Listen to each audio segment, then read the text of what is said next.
सिंह राशि वालों की। सिंह राशि वालों की जुलाई में कैसी रहेगी मैरिड लाइफ और कैसा रहेगा इनका पारिवारिक जीवन, आइए जान लेते हैं।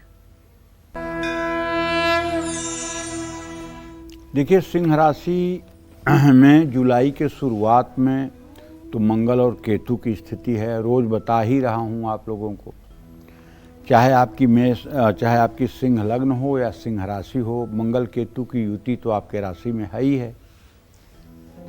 अब ऐसे में आपके कुटुंब भाव का स्वामी व्यय भाव में बुध है, तो थोड़ा सा पारिवारिक जीवन प्रभावित होगा, या यूं कहूं कि ठीक नहीं रहेगा। बुध के कारण परिवार के सदस्य एक दूसरे से कम बातचीत करेंगे, जिससे मतभेद बढ़ने की स्थिति बनेगी। शनि की दृष्टि 28 जुलाई के बाद मंगल के प्रभाव के कारण घर में वाद विवाद हो सकता है, या बोलचाल आपस में बंद हो सकती है। भाई बहनों से संबंध औसत रहेंगे। घर की सुख सुविधाओं में रुकावट आएगी। घर के इलेक्ट्रॉनिक गैजेट्स बार बार खराब हो सकते हैं। जुलाई के महीने में सिंह राशि वालों का वैवाहिक जीवन थोड़ा सा स्ट्रेस से गुजरेगा। राहु केतु मंगल के कारण जीवन साथी के साथ तालमेल में मुश्किलों का सामना करना पड़ेगा।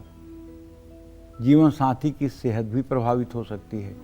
शनि के कारण दूरियां बढ़ सकती हैं, लेकिन बृहस्पति के कारण संबंधों में खटास के बावजूद कुछ सुधार आने की संभावना है।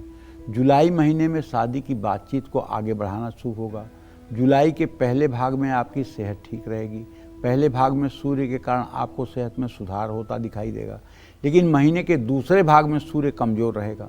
राहु केतु और मंगल का भी आप पर ज़्यादा प्रभाव रहेगा। ऐसे में ऊर्जा की कमी रहेगी, बुखार आएगा, सिरदर्द की शिकायत हो सकती है। शनि के कारण पुराने रोग फिर से परेशान कर सकते हैं। जिनको हड्डियों से जुड़े रोग हैं वो अपना खास ध्यान रखें। जुलाई के दूसरे भाग में आपको अपनी सेहत को लेकर सतर्क रहना होगा। जुलाई में सिंह राशि के विद्यार्थियों को बृहस्पति से लाभ मिलेगा।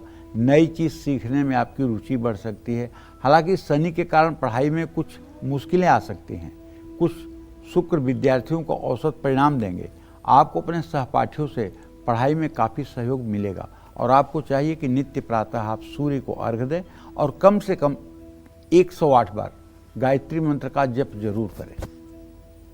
अगर आप नित्य गायत्री मंत्र का 108 बार जप करेंगे और सूर्योदय के समय उठकर नित्य क्रिया करके सूर्य को अगर आप अर्घ्य देंगे तो चमत्कार होगा। और अगर आप चमत्कार चाहते हैं तो आप नाड़ी शोधन प्राणायाम शुरू करिए। नाड़ी शोधन प्राणायाम करने के लिए गीता प्रेस की पुस्तक है नित्य कर्म पूजा प्रकाश, उसमें प्राणायाम करने की विधि लिखी हुई है। उस प्राणायाम की विधि को पढ़ करके उसी के अनुरूप अगर आप प्राणायाम करने की कोशिश करें, और आप सिंह राशि के जातक हैं, दुनिया में आप कोई उपाय मत करें, केवल आप 5 बार प्राणायाम सुबह शाम करें और सूर्य को अर्घ्य दें और गायत्री मंत्र का जप करें। कोई पूजा पाठ धर्म कर्म और कुछ भी ना करें। मैं पूरी गारंटी के साथ कह सकता हूं, कुछ भी कभी आपके मन के विपरीत नहीं होगा। ये मेरा दावा है, आजमाई हुई बात कह रहा हूं। गीता में साफ लिखा हुआ है, गीता अध्ययनशीलस्य प्राणायाम परस्य च नैवम सन्ति ही पापानि पूर्व जन्म कृतानि च। पूर्व जन्म का जो प्रारब्ध है आपका, उसको ये प्राणायाम रौंद डालेगा। पूर्व जन्म के जितने भी दूषित पाप कर्म हैं आपके, जिनके कारण इस जन्म में आपको दुख मिलना है, उसको ये आपका प्राणायाम रौंद डालेगा। भगवान कृष्ण ने स्वयं गीता में अपनी विभूतियों का वर्णन करते हुए कहा है कि बलों में मैं प्राणायाम हूं। और वो कौन वाला प्राणायाम? प्राणायाम तो बहुत होते हैं भाई।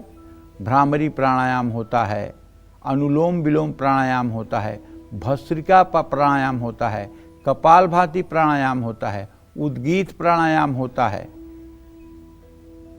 तो लेकिन ये नाड़ी शोधन प्राणायाम जो है, ये 15 सेकेंड श्वास को खींचा जाता है, 60 सेकेंड श्वास को रोका जाता है, 30 सेकेंड श्वास को छोड़ा जाता है।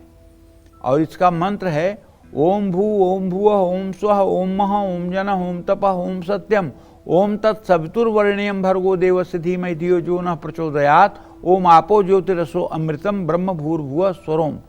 नाभि पर 3 बार 6 पंखुड़ियों वाले नीले रंग के कमल पर भगवान विष्णु की कल्पना करें और हृदय पर 16 पंखुड़ियों वाले ब्राउन कलर के कमल दल पर भगवान ब्रह्मा, चतुर्मुख ब्रह्मा की कल्पना करें और भ्रू मध्य में 2 पंखुड़ियों वाले सफेद कमल दल पर भगवान शिव को गौर वर्ण में आसन लगाकर बैठा हुआ देखें और 3 बार नाभि पर ध्यान करके इस मंत्र को, प्राणायाम मंत्र को बोलें। 3 बार हृदय पर ध्यान देकर के बोलें और 3 बार माथे पर ध्यान देकर बोलें। ध्यान रखें कि 3 बार नाभि पर सांस खींचते समय बोलना है, 3 बार हृदय पर सांस रोककर बोलना है और उसके बाद सांस छोड़ते समय भी 3 बार बोलना है। तो इस तरह से अगर आपकी प्राणायाम की सिद्धि हो जाती है तो आपने जग जीत लिया। फिर इसके बाद आपके लिए सूर्य, चंद्रमा, मंगल, बुध, बृहस्पति, शुक्र, शनि, राहु, केतु ये सब रंक हो जाएंगे। आपका कुछ बिगड़ने वाला नहीं है और ये सभी राशि के लोग कर सकते हैं। जय मां विंध्यवासिनी।